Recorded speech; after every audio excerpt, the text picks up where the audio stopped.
Jadi bioekivalen itu intinya ada perbandingan ya, antara dua obat atau lebih, ya, di mana dia nanti mencapai sirkulasi umum pada tingkat yang relatif sama dan juga keberadaannya relatif sama, ya. Jadi nanti ada range-nya, batas berapa sampai berapa, ya.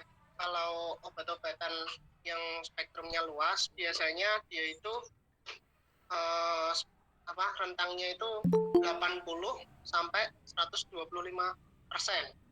ya, 80 sampai 125%. Sedangkan untuk obat-obatan yang memiliki rentang lebih sempit itu biasanya lebih kecil lagi, jadi antara 90 sampai 111% itu simpangan bakunya. Kalau dia masih di dalam range itu berarti dia bisa dikatakan ekivalen. Ya. Kalau dia di luar range itu berarti dia tidak bisa dikatakan ekivalen.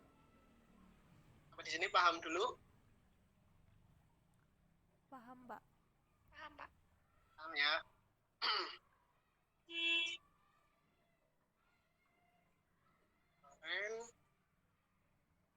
Nah, ya. Kriteria bioekivalen.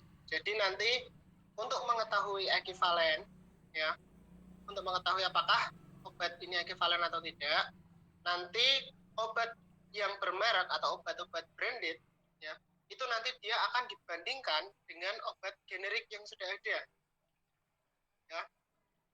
Jadi obat pada pertama kali muncul itu kan kita sebut dengan obat paten, ya, atau obat baru yang dipatenkan.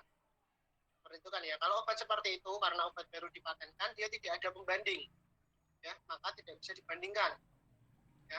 Kemudian setelah berapa lama, mungkin sekitar 10 tahunan, obat paten itu dia nanti akan bisa diproduksi secara massal oleh pihak-pihak yang lain. Nah, itu pabrik industri lain, seperti itu ya, industri-industri farmasi yang lain itu nanti baru diperbolehkan mungkin sekitar 10 tahunan. Jadi selama sebelum itu hanya bisa diproduksi oleh pabrik penemunya, ya. Itu disebut obat paten. Nah, ketika dia sudah 10 tahun atau lebih, nanti dia baru bisa disebut dengan obat generik, ya. Ketika sudah disebut sebagai obat generik, maka dia bisa diproduksi secara massal oleh beberapa industri farmasi. Seperti itu. Kemudian ketika ada obat industri farmasi yang ingin mengeluarkan obat bermerek, ya, obat branded, maka dia harus dibandingkan dengan obat generik yang sudah diproduksi secara massal tadi. Misalkan saya kasih contoh gambaran seperti ini. Misalkan zaman dulu paracetamol itu belum ditemukan, ya. Terus ada peneliti A menemukan paracetamol, ya, paracetamol. Kemudian, paracetamol ini dia bisa digunakan sebagai analgetik atau antipiretik, ya, meredakan nyeri kemudian menurunkan demam. Maka dipatenkanlah oleh peneliti itu, dipatenkan kemudian diproduksi oleh satu industri farmasi saja, ya. Jadi itu hak patennya milik dia. Kemudian setelah berapa lama paracetamol itu nanti boleh diproduksi oleh beberapa industri farmasi. Misalkan industri B memproduksi paracetamol. Nah, itu disebut dengan obat generik, ya kan? Kemudian ketika ada industri C, dia ingin membuat paracetamol, misalkan kita sebut saja merek ya, Panadol misalkan. Panadol itu mengeluarkan mau diproduksi, kan sudah bermerek, isinya paracetamol diberi merek Panadol. Nah, maka dia harus diketahui ekivalensinya dengan obat generik yang sudah beredar, paracetamol itu. Jadi nanti entah itu AUC ataupun CMAX ataupun TMAX nanti dibandingkan dengan paracetamol dari entah industri A atau industri B, yang jelas obat generik yang sudah beredar. Nanti Panadol tidak boleh di luar rentang ekivalen dari pabrik A dan pabrik B. Seperti itu gambarannya ya. Gambarannya paham? Insya Allah paham, Pak. Paham ya? Oke. Okay. Ini ya rentangnya kita lihat. Jadi hasilnya yang paling bagus itu adalah 1,00 atau 100%. Ya. Akan tetapi tidak bisa kan beda produksi otomatis dia akan memiliki range yang berbeda. entah dia beda sedikit ya, entah agak lebih lemah sedikit, itu nanti kan ada variasi di sana. Nah, tapi variasi itu ada range yang diperbolehkan, ada rentang yang diperbolehkan ya, antara 80 sampai 125%. Nah, kemudian untuk obat-obat yang memiliki indeks terapi sempit, interval ini harus diperkecil lagi, jangan sampai range-nya itu sangat besar sehingga nanti kesalahan atau dia tidak ekivalen dengan obat-obat yang sudah beredar, maka memiliki resiko yang lebih tinggi di masyarakat. Itu ya. Jadi 90 sampai 111% untuk indeks terapi sempit. Ya. Itu untuk AOC, berlaku juga untuk CMAX. CMAX kemarin apa?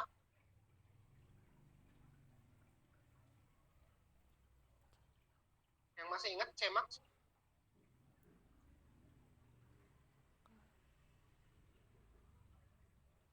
Yang masih ingat? CMAX.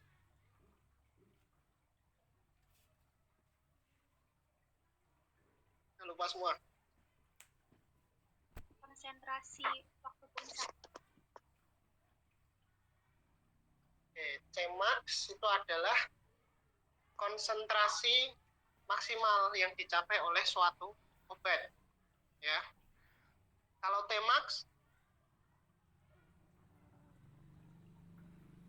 itu adalah waktu yang diperlukan untuk suatu obat mencapai dalam konsentrasi maksimal.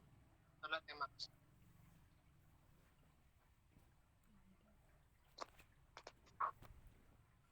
Nah, yang diperbandingkan adalah AOC dan juga Tmax. Ya.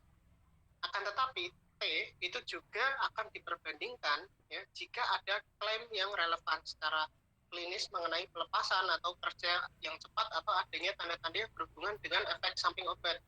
Jadi misalkan si industri C yang memproduksi obat baru tadi, dia mengklaim bahwa obatnya itu dia memiliki kecepatan yang lebih hebat daripada obat yang generik yang lama. Lah itu nanti baru diperbandingkan T-nya. Ya. Baru harus dihitung Tmax generik, Tmax obat bermerek itu dibandingkan dengan Tmax obat generik. Oke, sampai di sini paham ya? Rumusnya hanya itu, hanya diperbandingkan antara AOC ataupun Tmax ataupun Tmax dari obat branded dibandingkan dengan obat generik yang sudah beredar. Paham sampai di sini? Paham, Pak. Paham, Pak. Paham, Pak. Oke. Kalau paham, ini nanti saya kasih soal dulu ya. Kemudian nanti